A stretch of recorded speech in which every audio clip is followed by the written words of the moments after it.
जय बाबा स्वामी, जय आत्मेश्वर। पुण्य आत्मा अवतरण के हमारे इस ग्रंथ पठन के सत्र में मैं आप सबका पूर्ण हृदय से स्वागत करती हूँ। ग्रंथ पठन की शुरुआत हम गुरु आह्वान से करते हैं।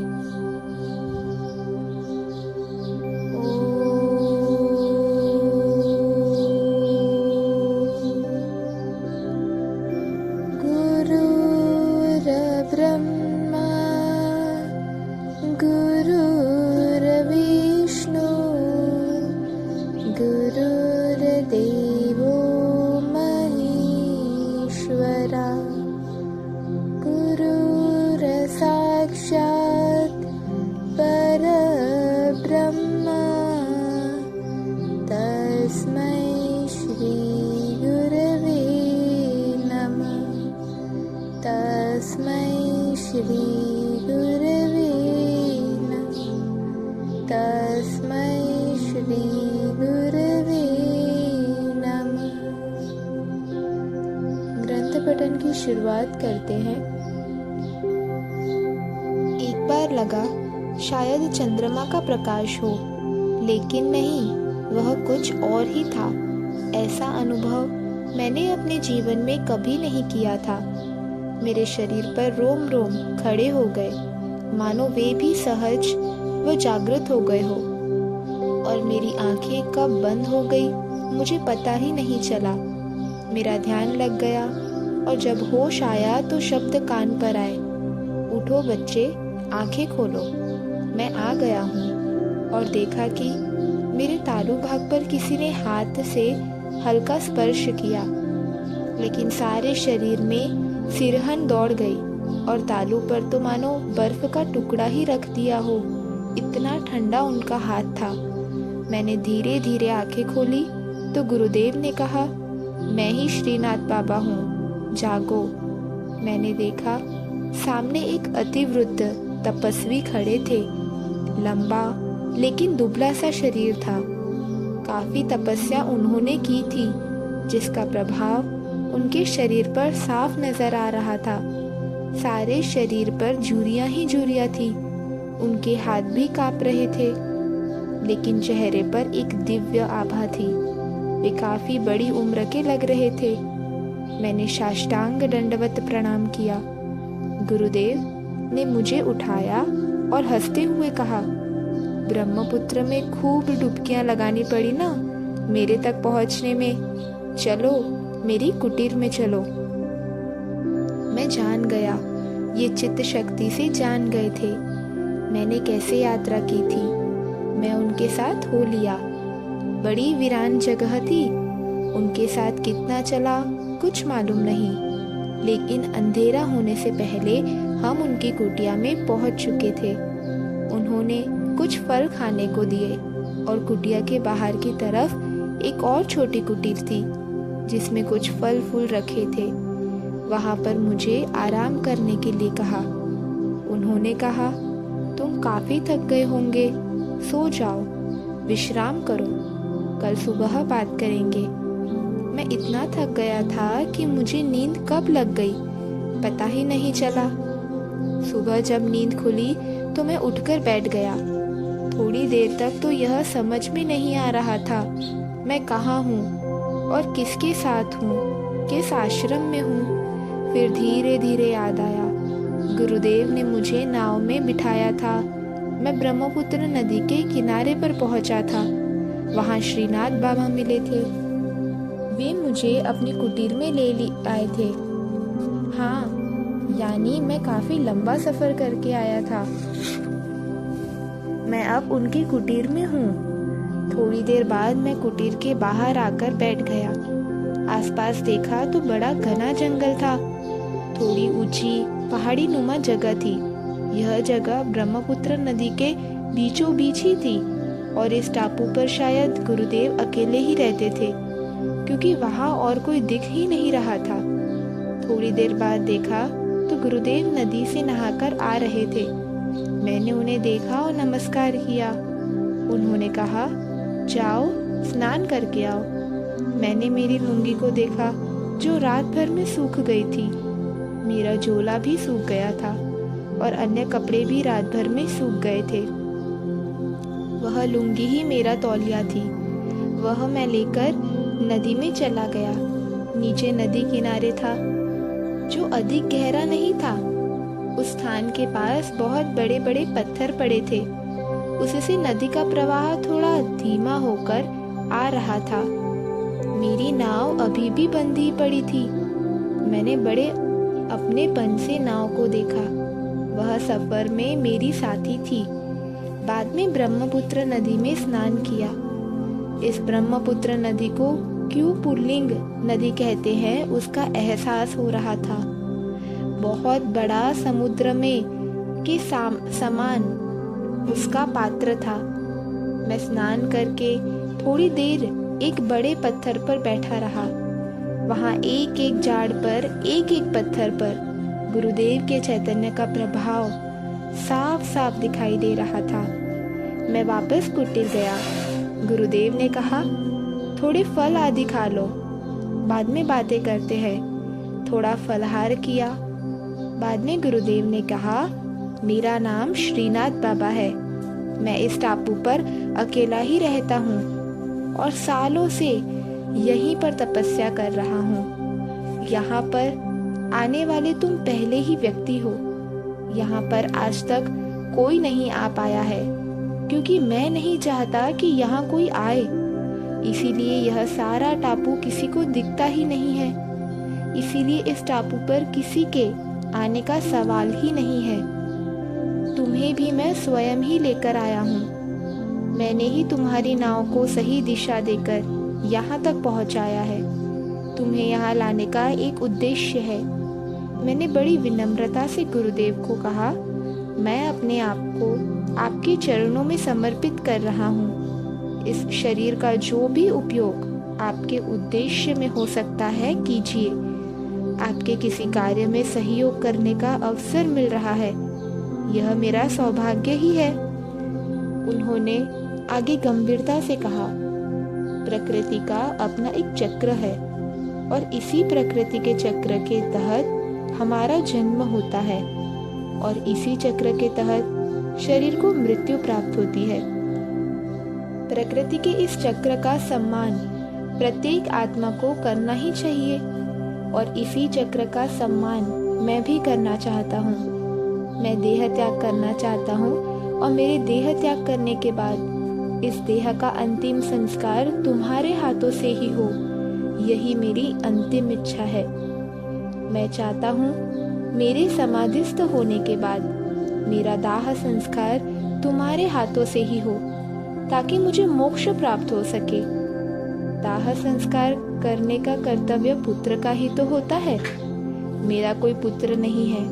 मैं तुम्हें ही मानस पुत्र के समान स्वीकार करता हूँ। और जिस प्रकार एक पुत्र को पिता की सारी संपत्ति मिल जाती है, मैं भी मेरे प्राप्त ज्ञान की ऐसी धरोहर को तुम्हें सौंपना चाहता हूँ। इस अप्रयासित बातों से मैं अंशीभित हो गया। मैंने अपना भय व्यक्त करते हुए कहा, गुरुदेव, मैंने अकेले कभी किसी का दाह संस्कार नहीं किया है। मुझे उसकी विधि भी नहीं आती है। उन्होंने कहा, उसकी चिंता मत करो, वह सब मैं करा लूँगा। तुम्हें नाव चलाना कहाँ आता था, फिर भी यहाँ तक पहुँच ही गए हो ना। बस ऐसे ही दाह संस्कार भी मैं करा लूँगा। मेरे गुरुदेव ने भी मुझे यहाँ इस प्रकार से बुलाया था और ठीक ऐसे ही उन्होंने मुझे ज्ञान दिया था और मुझे पुत्र बनाकर मुझे मृत्यु के बाद दाह संस्कार करने के लिए कहा था और बाद में वह ज्ञान तुम्हारे तक पहुंचाना ही उनका उद्देश्य था।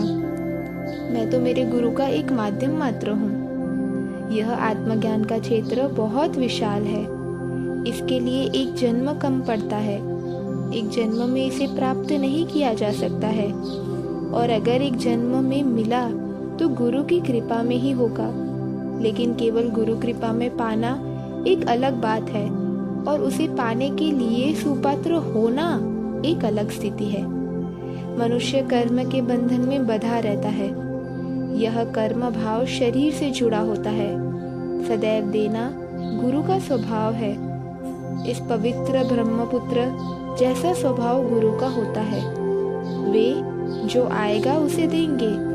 जिस प्रकार इस ब्रह्मपुत्र नदी के किनारे पर जो भी मनुष्य आएगा, यह नदी उसकी प्यास बुझाएगी। फिर नदी पर आने वाला कोई मुनि हो, तपस्वी हो या कोई चोर हो, यह नदी दोनों की प्यास बुझाएगी, क्योंकि जो किनारे पर आया उसकी प्यास बुझाना इसका स्वभाव बन गया है। वह यह कार्य निःशुल्क करती है और एक समान रूप से करती है। परमात्मा की ये दो विशेषताएं हैं। वह सबको समान प्रेम करता है, सब पर समान करुणा करता है, कोई भेदभाव नहीं करता है। परमात्मा तो सबके लिए उपलब्ध होता है जो उसे मिलने के लिए तैयार है। हाँ, कोई नास्तिक परमात्मा को नहीं मानता तो भी परमात्मा उसे भी उतना ही प्रेम करता है। परमात्मा की करुणा में थोड़ी सी भी कमी नहीं आती है। इसीलिए परमात्मा के जगत में आस्तिक भी आराम से रहते हैं, नास्तिक भी आराम से रहते हैं। परमात्मा दोनों के लिए समान है। इस प्रकार परमात्मा की दो विशेषताएं हैं, एक तो निःशुल्क है और दूसरा समान है। इसी प्रकार गुरु अपने अस्तित्व को ही ध्यान में समाप्त कर देते हैं और स्वयं प्रकृति में हो जाते हैं। तो जो प्रकृति की विशेषताएं हैं वे उनमें आ जाती है। वे भी अपना ज्ञान निःशुल्क प्रदान करते हैं और सबको समान प्रदान करते हैं, ठीक इसी नदी के समान होते हैं। अब समझो, अपने पूर्व जन्म के अच्छे कर्मों के कारण किसी मनुष्य को किसी गुरु का सानिध्य प्राप्त हो जाए तो गुरु अपने स्वभाव के अनुसार उसे ज्ञान प्रदान कर ही देंगे। वे यह नहीं देखेंगे कि यह मनुष्य योग्य है या नहीं है, और अब इस मनुष्य के ऊपर है कि यह इस ज्ञान का लाभ कब लेगा। इस मनुष्य के भीतर आत्मज्ञान भरा हुआ है। उस आत्मज्ञान के अनुसार ही आचरण करना, उस प्राप्त ज्ञान को मानना, फिर यह उस मनुष्य का निजी मामला है। आप यह आचरण का कार्य इसी जन्म में करो, यह भी आवश्यक नहीं है।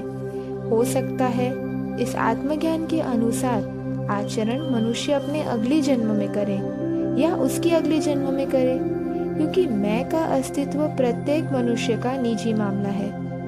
वह जब तक इस मैं के अस्तित्व को छोड़ेगा नहीं, तब तक आत्मज्ञान का अंकुर फूटेगा ही नहीं, और अंकुर ही फूटेगा नहीं तो आत्मज्ञान का वृक्ष बनने का प्रश्न ही नहीं आता है। मैं के अस्तित्व का भाव प्रत्येक शरीर का निजी बंधन है। मैं का भाव भी मिथ्या ही है, पर यह शरीर छोड़ने के बाद ही आत्मा को पता चलता है, और तब तक करने के लिए कुछ नहीं रह जाता, क्योंकि शरीर छूट चुका होता है, और शरीर के माध्यम के बिना आध्यात्मिक प्रगति संभव ही नहीं है।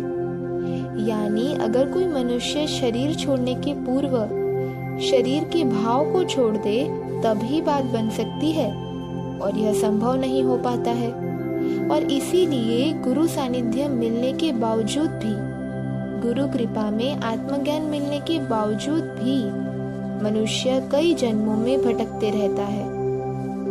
शरीर छोड़ने के पूर्व शरीर का भाव छोड़ने का अभ्यास करना होता है, तभी शरीर का भाव छोड़ा जा सकता है। यह ठीक वैसा ही है जैसे किसी अच्छे किस्म के झाड़ का अच्छा बीज तो जमीन को झाड़ की कृपा में प्राप्त हो गया, लेकिन उस बीज को कब अंकुरित करना जमीन का कार्य है। बीज स्वयं में एक वृक्ष की संभावना अपने भीतर रखता है, लेकिन जब तक वह अपने छिलके को नहीं छोड़ता तब तक अंकुरित नहीं हो सकता है। बीज अपने स्वयं का छिलका कब छोड़े, वह तो उस जमीन के वातावरण पर ही निर्भर होता है। बीज अपने देने के स्वभाव के कारण बीज दे सकता है, लेकिन बीज से वृक्ष नहीं बन सकता है। बीज से वृक्ष स्वयं बीज को ही बनना होगा। यह कब बनना है वह स्वयं बीज का निर्णय होगा। इसमें वृक्ष कोई जबरदस्ती नहीं कर सकता है। बस आत्मज्ञान का भी ठीक वैसा ही है। आत्मज्ञान पाना व उसके अनुसार आचरण करना दोनों अलग अलग बातें होती है। एक बार आत्मज्ञान प्राप्त करके आत्मा फिर किसी जन्म में उपयुक्त वातावरण मिलने पर विकसित होती है। मनुष्य के आसपास का वातावरण व सानिध्य इसके सुचालक व कुचालक होते हैं। अपने आसपास का वातावरण कब अनुकूल होगा, यह सब सानिध्य पर निर्भर होता है। और जीवन में यह सानिध्य किस जन्म में मिलेगा और उस सानिध्य को सकारात्मकता के साथ लेना कब होगा, क्या मालूम। यह कोई निश्चित नहीं होता है। अपने शरीर में 7 शक्ति स्थान होते हैं। इन स्थानों को साधक ने क्रियान्वित करना पड़ता है। उसके बाद ही समग्र ऊर्जा शक्ति का संचार संपूर्ण शरीर में हो सकता है। इन सबको समझने के पूर्व मानव जन्म के रहस्य को जानना अत्यंत आवश्यक है। एक पवित्र आत्मलोक है। सभी आत्माएं इस धरती पर वहां से ही आई हुई है। इस आत्मलोक की स्थिति एक अलग पृथ्वी जैसी ही है और सभी आत्माएं वहां पर सामूहिकता में रहती है। इसकी अपनी एक सीमा है। कभी कभी सामूहिकता में अपनी पकड़ कमजोर हो जाने पर वह आत्मा उस लोक से बाहर आ जाती है और बाहर आने पर फिर उसे अनुभव होता है कि बाहर कुछ भी नहीं है, मैं यहाँ बेकार ही कौतूहलवश आ गई। लेकिन बाहर आने पर उसकी सामूहिक शक्ति समाप्त हो जाती है और फिर वह अपनी इच्छा अनुसार शरीर का चुनाव करती है।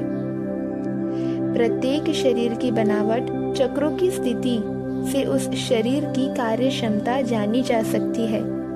वह शरीर कितना अनुकूल है, यह वह जानती है और यह जानकर वह मोक्ष प्राप्ति के उद्देश्य से ही किसी शरीर को धारण करती है। यानी आत्मा स्वयं चुनाव करती है किस शरीर में जन्म लेना है।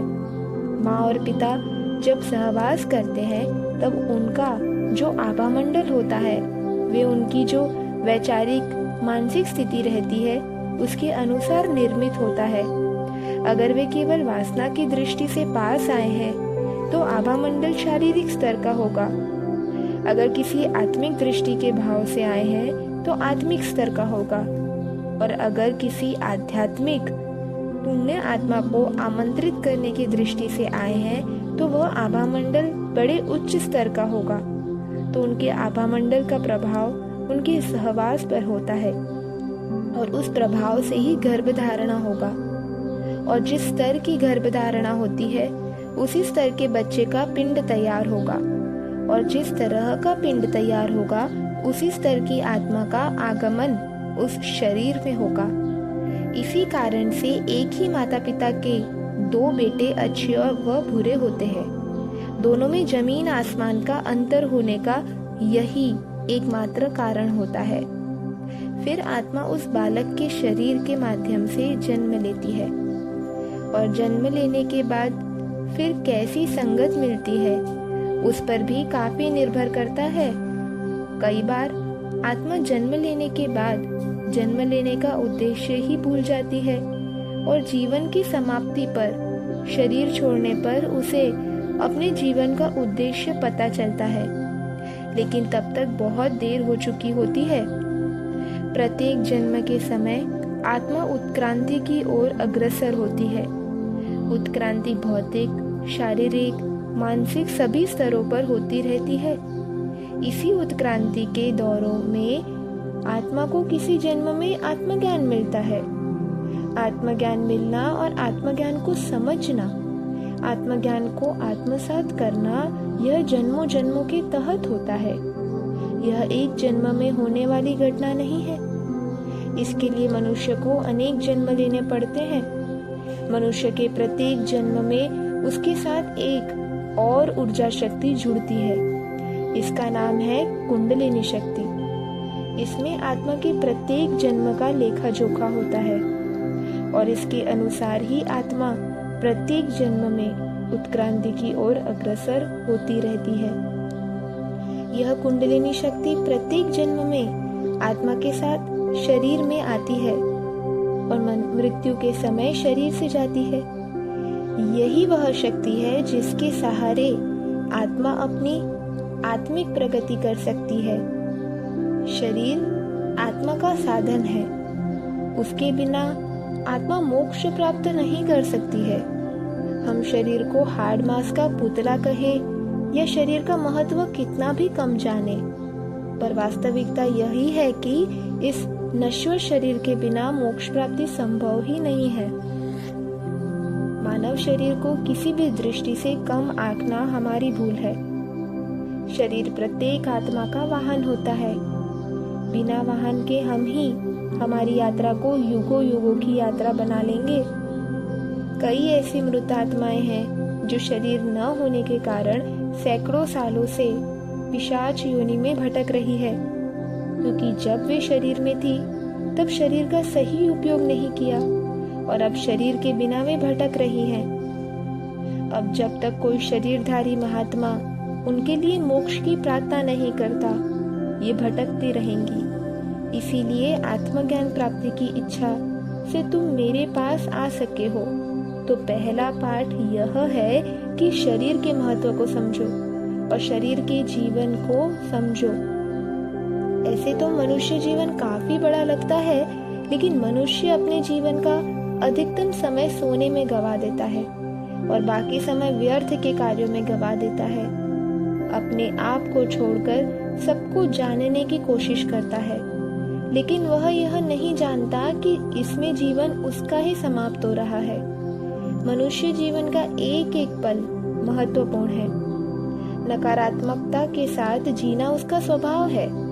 उसे प्रत्येक पल को सकारात्मकता से जीना आना चाहिए।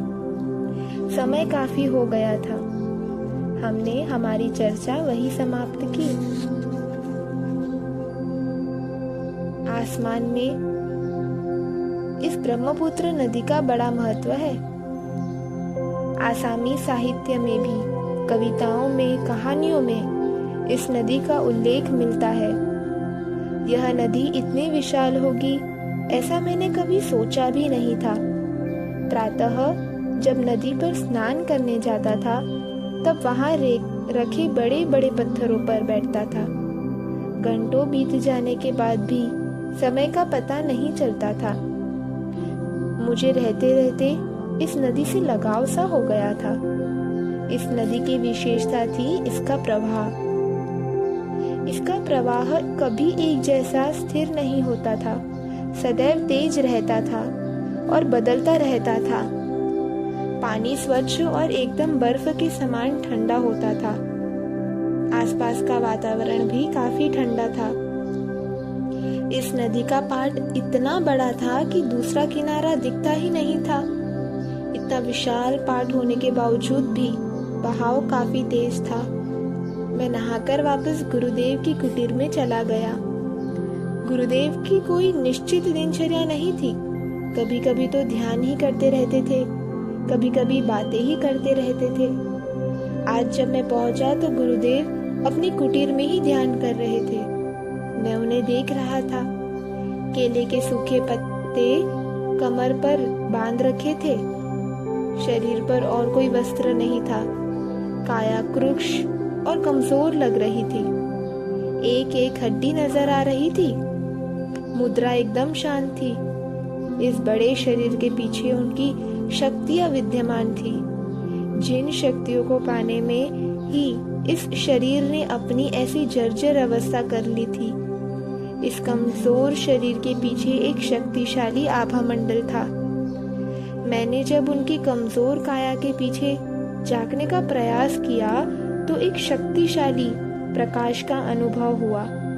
मैंने महसूस किया कि जो मैं आंखों से देख रहा हूँ वह बाहरी है।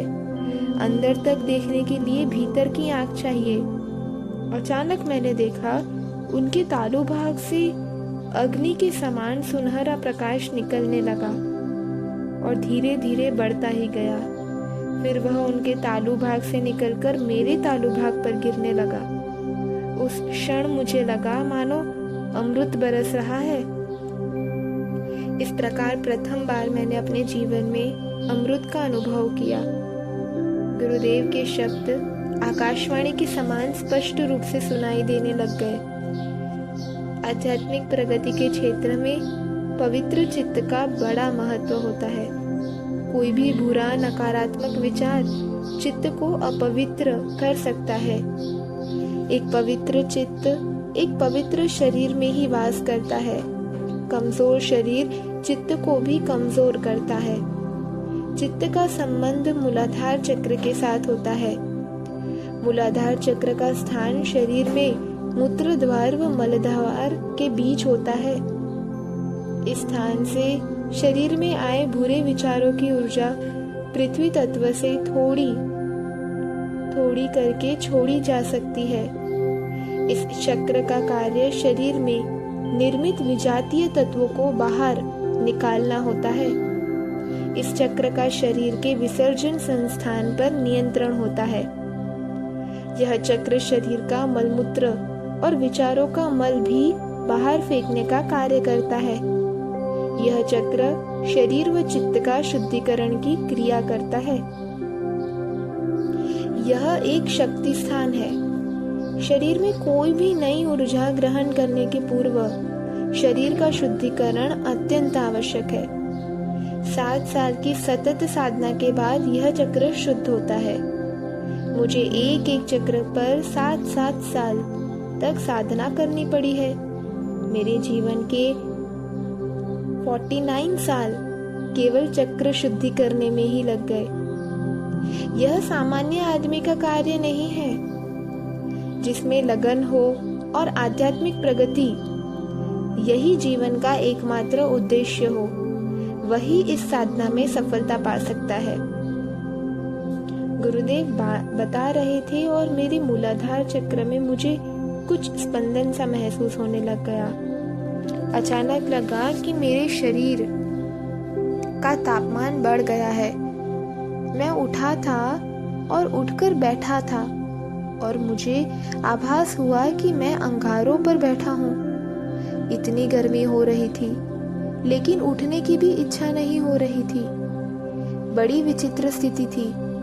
धीरे धीरे वह स्पंदन चक्र के समान घूमने लग गया और लगा उस मूलाधार चक्र के समान तथा उसके स्थान से गर्मी पृथ्वी में जा रही हो।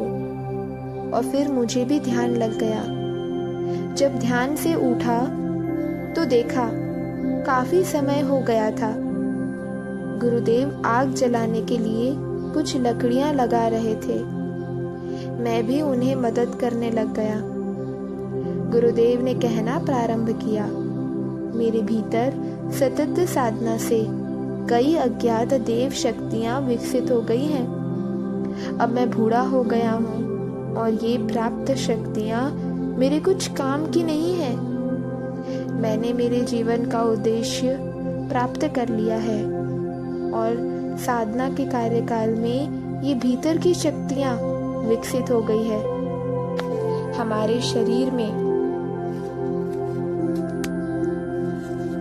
कई देव शक्तियां हैं, कई सकारात्मक शक्तियां होती है, पर जब तक हमारा चित्त बाहर होता है वे विकसित ही नहीं होती है। प्रत्येक मनुष्य में नर से नारायण बनने की संभावना होती ही है। यह अवसर सबको समान रूप से उपलब्ध होता है। जब हम ध्यान करते हैं तभी हमारा चित्त भीतर की ओर जाता है और जब चित्त भीतर की ओर जाता है तभी वे शक्तियां एक एक करके बाहर आने लगती है।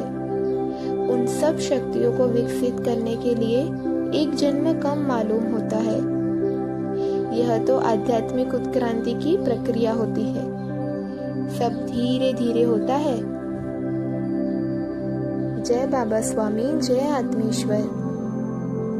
अब हम सब कुछ देर ध्यान में जाएंगे।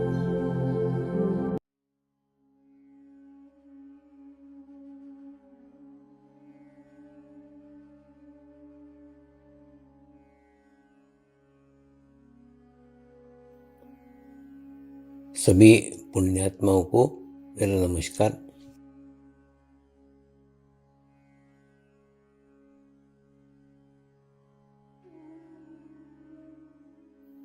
गुरुर्ब्रह्मा गुरुर्विष्णु गुरुर्देवो महेश्वरा, गुरु साक्षात् परब्रह्म तस्मै श्री गुरुवे नमः।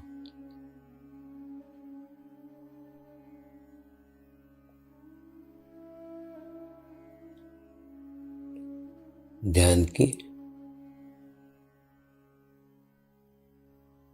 उस स्थिति में जाएंगे जहाँ शरीर भाव पूर्णतः समाप्त हो जाता है।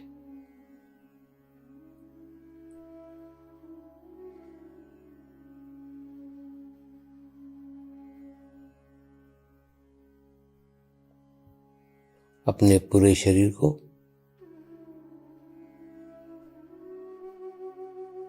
पूर्णतः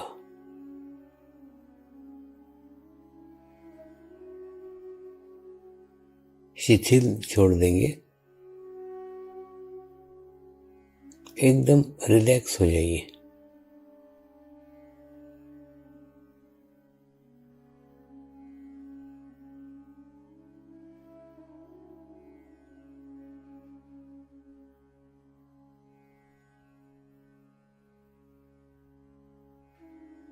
मेरे साथ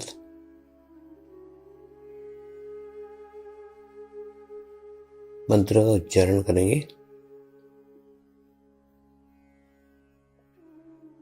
मैं एक पवित्र आत्मा हूँ।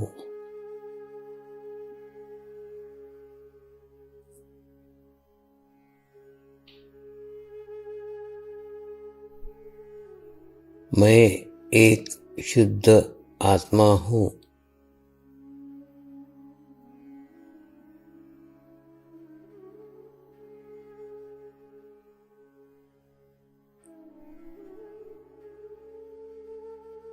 मैं एक पवित्र आत्मा हूँ।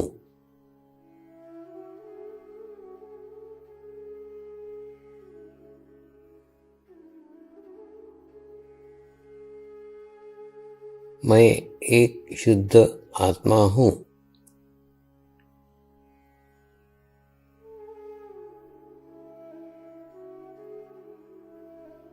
मैं एक पवित्र आत्मा हूँ।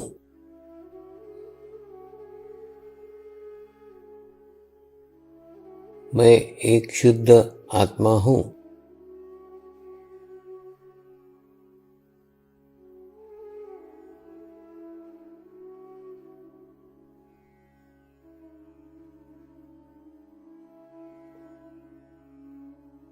अभी इसी आत्मा भाव को बनाए रखते हुए गुरु मंत्र का उच्चारण करेंगे।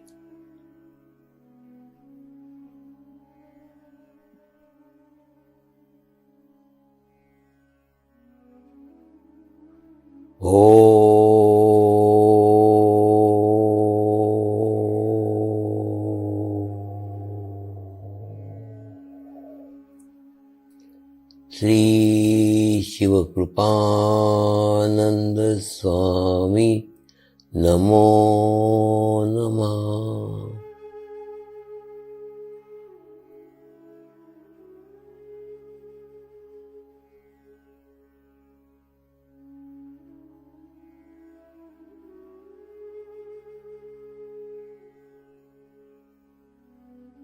ओम श्री शिवकृपानंद स्वामी नमो नमः।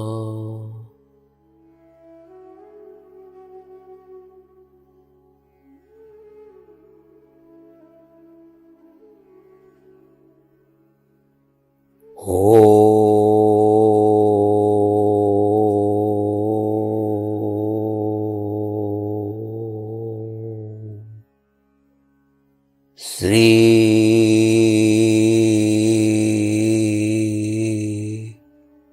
शिवकृपानंद स्वामी नमो नमः।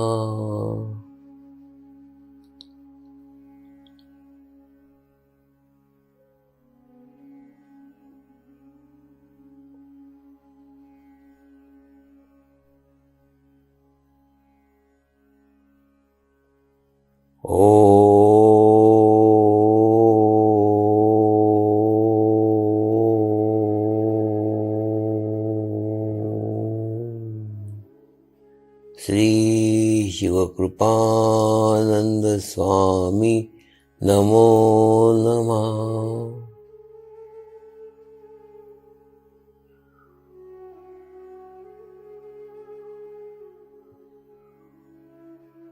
ओम श्री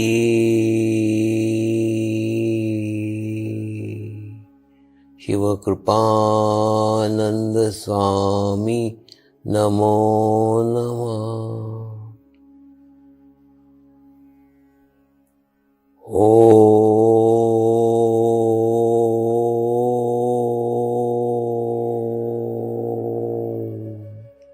श्री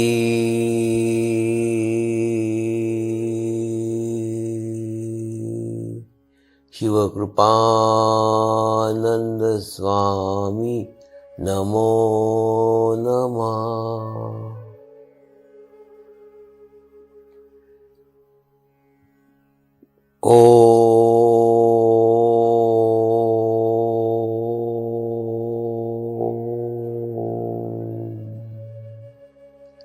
श्री शिवकृपानंद स्वामी नमो नमः।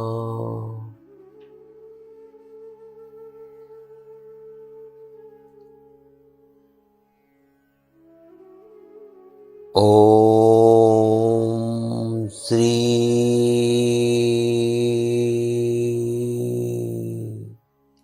शिवकृपानंद स्वामी नमो नमः।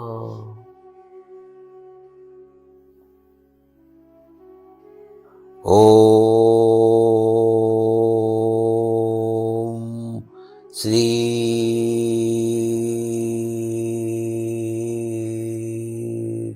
शिवकृपानंद स्वामी नमो नमः।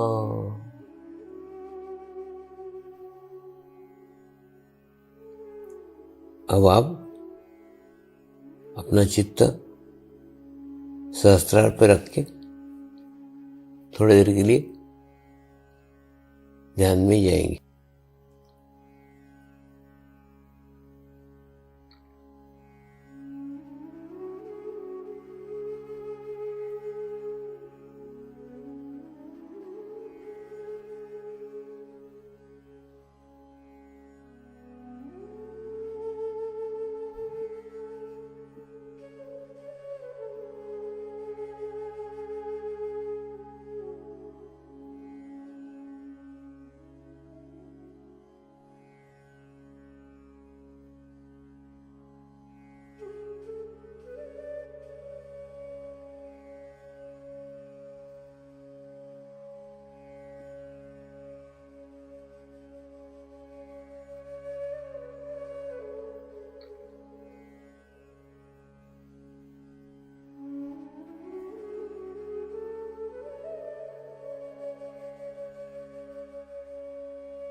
अब हम प्रार्थना करेंगे